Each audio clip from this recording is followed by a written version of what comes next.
Assalamualaikum warahmatullahi wabarakatuh. Kami dari kelompok 6 Indonesia Masa Kesultanan akan presentasi dengan judul Kesultanan Bima sebagai basis Islamisasi di Indonesia Timur sejak abad 17 Masehi. Anggota presentasi dari kelompok kami ada 6 mahasiswi yaitu Vita Sabrina, Arum Intan, Lady Abrenda, Wiranti Ayuning, Elva Nabila, dan Andi Nadea. Berikut akan disampaikan presentasi oleh teman saya. Baik, selanjutnya saya akan membacakan tentang latar belakang Kesultanan Bima sebagai basis Islamisasi di Indonesia Timur sejak abad 17 Masehi. Proses Islamisasi di Nusantara dapat diamati dari berbagai peninggalan hingga kondisi sosial masyarakat Indonesia saat ini. Karena Islam membawa perubahan yang signifikan dalam berbagai aspek. Aspek politik menjadi salah satu yang sangat berpengaruh terhadap kedatangan Islam dan diterimanya Islam di Nusantara. Kemunculan kesultanan dari bagian barat hingga timur Nusantara pada masa lampau menjadi bukti jelas bahwa Islamisasi juga terjadi di hampir seluruh wilayah Indonesia saat ini. Bima kini merupakan salah satu kabupaten di Nusa Tenggara Barat, berbatasan dengan Dompu, Selat Sapek, Laut Flores, dan Samudra Hindia. Dikutip dari Mawaddah 2017. Bima juga menjadi wilayah yang tidak dapat luput dari pengaruh Islam. Kesultanan Bima yang berdiri sekitar abad 17 Masehi memperlihatkan bahwa daerah dengan letak yang strategis ini juga terdampak Islamisasi yang terjadi pula di beberapa wilayah di sekitar Bima. Selanjutnya, rumusan masalah. Yang pertama yakni sejarah berdirinya Kesultanan Bima.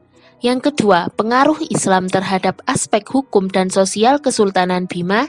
Dan yang ketiga adalah peran Kesultanan Bima dalam Islamisasi di Indonesia Timur sejak abad 17 Masehi. Selanjutnya akan saya bacakan metode penelitian. Metode penelitian yang digunakan dalam penulisan ini adalah metode penelitian sejarah yang memiliki 4 tahapan.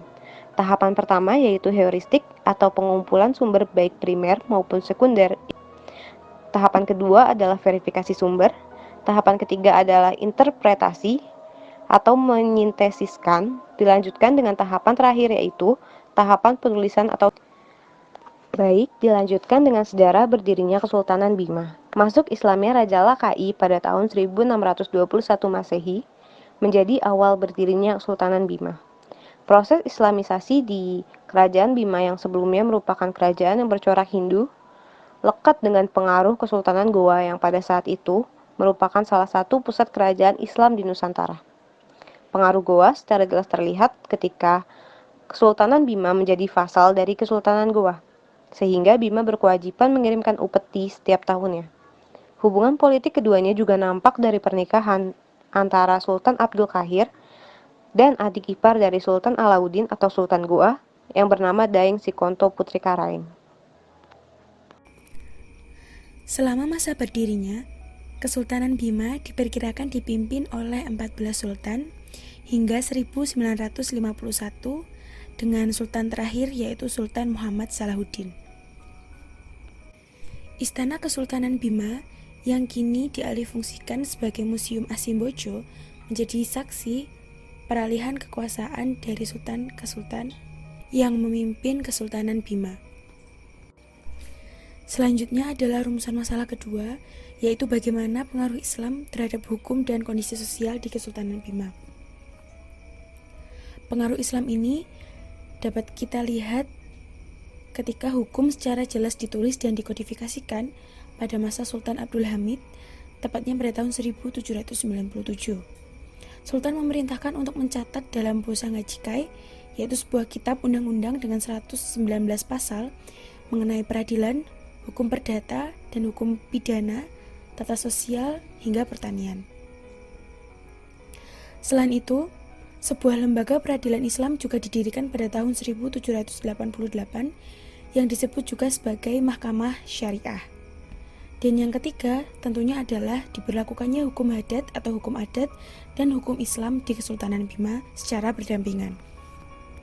Posisi Islam yang menjadi dasar dari pembuatan maupun penerapan hukum tentu juga menjadikan dibutuhkannya peran ulama dalam segala aktivitas maupun aspek kehidupan masyarakat Bima, yang kemudian menyebabkan atau terjadinya perubahan pada komposisi masyarakat Bima, yakni dengan datang dan menetapnya orang-orang Melayu di Bima. Selain hukum, pendekatan budaya yang digunakan sebagai usaha atau strategi dalam proses islamisasi oleh ulama tentu juga memiliki andil yang besar dalam perubahan aspek sosial masyarakat Kesultanan Bima, yang dapat diamati dari berbagai upacara atau tradisi yang memperlihatkan pengaruh Islam dalam pelaksanaannya. Pengaruh Islam pada aspek sosial di Bima juga nampak atau terlihat dibuatnya karya sastra Bima pada abad 17 hingga 19 Masehi. Pengaruh Islam terhadap kondisi sosial di Kesultanan Bima dapat kita amati hingga hari ini dari dilaksanakannya berbagai upacara maupun kegiatan seperti Hanta Uapua maupun penggunaan rimpu bagi wanita Bima yang telah mencapai usia akil balik. Peran Kesultanan Bima dalam Islamisasi. 1. Di Indonesia bagian timur, khususnya Sumbawa, peran tersebut dapat diamati dari agama yang dipeluk oleh suku Bojo yang mayoritas beragama Islam dan dijadikan sebagai pandangan hidup. Yang kedua, proses Islamisasi pada masa awal Kesultanan Bima disebut dengan teori top-down yang nampak dari setelah masuk Islamnya raja serta pembesar istana dan diikuti oleh para penduduknya. Yang ketiga, proses Islamisasi terjadi secara terus-menerus dan berkembang. Perkembangan hukum, pembentukan lembaga agama, perkembangan sastra, berbagai tradisi atau adat, dengan adanya kesultanan dalam pelaksanaannya tentu memperlihatkan bagaimana Kesultanan Bima berperan dalam Islamisasi. Baik, kita sampai pada bagian terakhir, yaitu kesimpulan bahwa Islamisasi di Nusantara, khususnya di Bima, membawa banyak dampak atau perubahan yang signifikan dalam berbagai aspek, khususnya politik dan juga sosial. Proses Islamisasi di Bima sendiri dipengaruhi oleh beberapa faktor, baik itu politik, perdagangan, maupun peran dari beberapa ulama Melayu yang menggunakan pendekatan budaya untuk melakukan dakwah.